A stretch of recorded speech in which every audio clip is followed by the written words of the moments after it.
And welcome back to Columbus Motor Speedway. After 44 laps, Cale Conley, Ben Kennedy, Corey LaJoie, Brett Moffitt, your top four. Sergio Pena did lose a lap with that spin. Was not quite able to get back going before the pace car and the leaders got there. Green flag back in the air. Conley on the inside, Kennedy on the outside. Corey LaJoie running third. On the inside line, that preferred line. Let's see if Ben Kennedy can find a spot to come back in. Right now, hung on the outside of Corey LaJoie. That's what's extremely difficult, is to get back down. And you see Brett Moffitt's going to try to pull right on the rear bumper of Corey LaJoie to not let Ben Kennedy get back down. Here comes Brett Moffitt. He has the preferred line now. Ben Kennedy trying everything he can to get back down to that curb, but it does not happen because here comes Darrell Wallace Jr. And an opening is there for Kennedy. Can he take advantage of it? He does. He finally got a hold there. Darrell Wallace Jr. probably could have made life difficult for him, but he elected not to. Nice move by Darrell Wallace. Back in line, your top five, and on back, Cale Conley in front of Corey LaJoie now. Brett Moffitt running in the third spot. Watch that forward drive by Cale Conley off the corner. He gains about a car length on Corey LaJoie in the 07. LaJoie running second on his back bumper. Brett Moffitt, big pile up in the backstretch. Javi Razzo, Tim Bell, Chase Elliott involved in this as well. There's Allie Jackson involved. Looks like Allie didn't get a whole lot of damage. Allie's actually run the East and the West this year. Yeah, looks like Allie came through unscathed, but not so much for the 9 of Chase Elliott.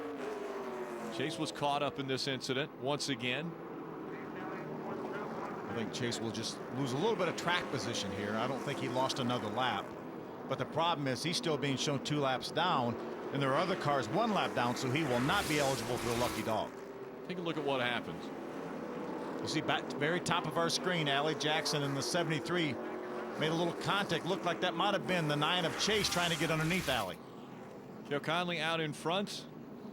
The 20-year-old from Vienna, West Virginia, looking for his first win. The K&N Pro Series East. Stay with us. Green flag coming back.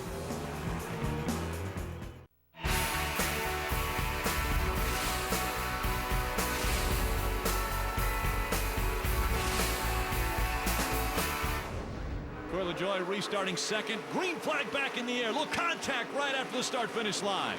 Cale Conley moved up the racetrack to get a good angle into the corner.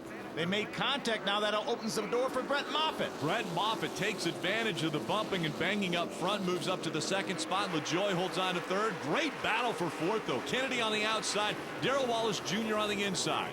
It seems like Ben Kennedy's been hung to the outside a lot on these restarts. He's got to hold behind Darrell Wallace Jr. now if he wants it, and he takes it. Daniel Suarez on the inside in that 14. Ortiz on the outside. Those two fighting for position. A little contact made there. Ortiz gets a little bit loose now, opens up the bottom for his teammate Kyle Larson. Kyle's there now. They're side by side. Larson's going to take advantage of that inside line. He'll try to stay right on the white line as he works his way around this third mile. See the 71 of Eddie McDonald jumps right in there as well. Well, you open up the bottom and it opens up the floodgates. Brandon Godovic in the 46. He doesn't want to leave a gap for Ortiz, but not able to hang right to the back bumper of that 71. So if Ortiz can do it, he'll take that spot. He does just in front of Godovic. You see Jimmy Weller, subject of our bioblast, right there in the 31 car behind Godovic. Right behind him, Ryan Gifford. So back in line is the field. They work their way on to lap 59 of 150 laps. See Brett Moffitt able to hang with Cale Conley here since this last restart. Conley just in front of Moffitt. Brett Moffitt comes in there as our point leader. He took over the point lead. He jumped all the way from 4th to 1st with that big win at Clearfield, Pennsylvania last time out. Cale Conley now with a car length lead over Moffitt. Conley really has that car hooked up tonight. We're closing in on the halfway point of this race. Laps clicking off quickly. You know, I love the philosophy of that race team. They work out of JTG shops in Harrisburg, North Carolina, and they only want to go when they know they're going to be good and ready. And man, they have been ready this year. They've run 3 races. They had mechanical trouble at Greenville, running extremely well, then a third and then a second, and they're dominating here tonight. Yeah, Gresham finishing second to Kyle Larson, but it looks as though Cale Conley has it hooked up this evening. There's Kyle Larson fighting back behind this group. Ortiz just behind the 71 of Eddie McDonald. Yeah, Ortiz all over the back of that 71 car. And it's Godovic just behind these two. Ortiz trying to find that inside line, but you see Eddie McDonald, the seasoned veteran in the K&N Pro Series East, hugging that white line. Caution comes out once again. This time it's Austin Hill bringing the caution out. I think Austin has a flat tire. I think he couldn't get to pit road. This is his first ever start. He actually finished second in a big money legend car race at Charlotte Motor Speedway a few weeks ago. So Austin Hill bringing the field to a slowdown once again in the Jegs 150. Closing in on that halfway point from Columbus Motor Speedway. Stay with us. Cale Conley has been the class of the field as he lines up on the inside of Brett Moffitt. We'll see if Moffitt has anything for Conley on this restart. This is going to be the first time that Moffitt is lined up outside of Conley on a restart. Out of 4, green flag back in the air, side by side as they work their way into turn 1. Saw Moffitt spin the tires just a little bit right at the start finish line. Conley's comfortably out front, if you call about 3 or 4 feet comfortably. And you see Brett Moffitt trying to hug down to the bottom of the racetrack, but it's the 07 of Corey LaJoie that now has stuck the nose of that car just to the inside of Brett Moffitt. Great side-by-side battle for second. Cale Conley's loving this now with these guys behind him side by side. Darrell Wallace Jr. trying to figure out who's going to be able to advance, and this time it's Moffitt who makes the pass on the outside. Ricky had a great exit of the corner off turn number 4. He got that car straight, got the throttle down, and squirted out in front of the 07 of LaJoie. LaJoie drops back to the 3rd spot. Just behind him, the 18 of Darrell Wallace Jr. Ben Kennedy tucks in the 5th position after winning the pole and starting up front, but didn't have even the first lap led. Ooh, a little bit of contact. Godovic and Iaconelli get together. Sergio Pena just in front of that 31 of Jimmy Weller.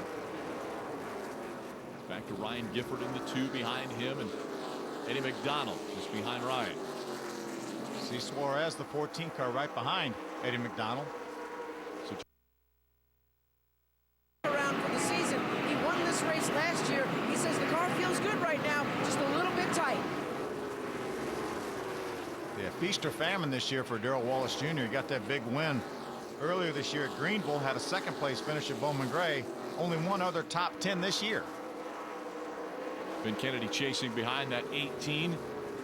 Short track racing at its finest here from Columbus Motor Speedway. We want to have a racing rewind moment with Derek Pertisiglio.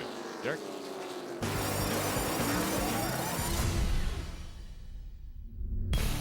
Beach Ridge Motor Speedway was the site of the 1996 Prime Star 150. The 60 of Dale Shaw started on the pole and took off to an early race lead.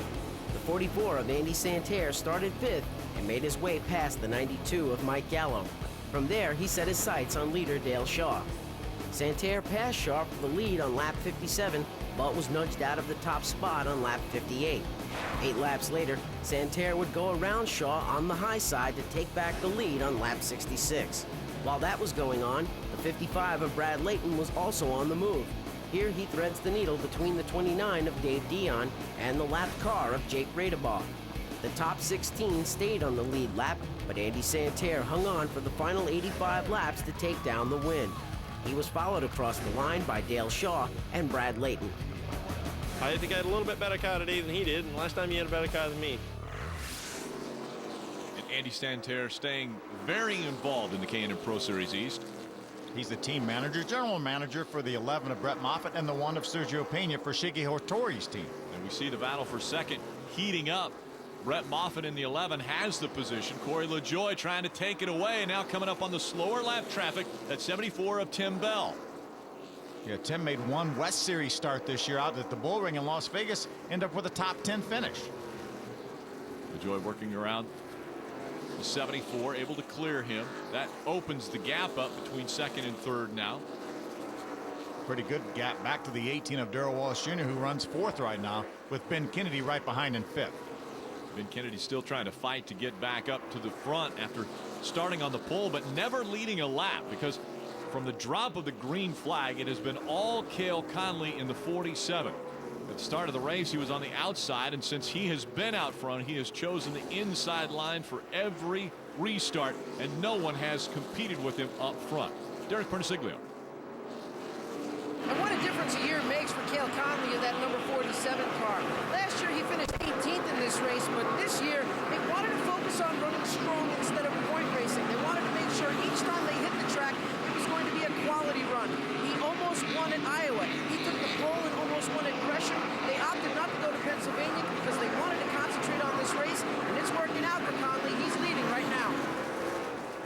concentration has definitely worked out because he has been untouched all evening long. Yeah, that team would like to expand to maybe multiple cars too. They've got a great program. David Hyder runs this team. David has a lot of experience in all the series of NASCAR. They do a super job here in the East.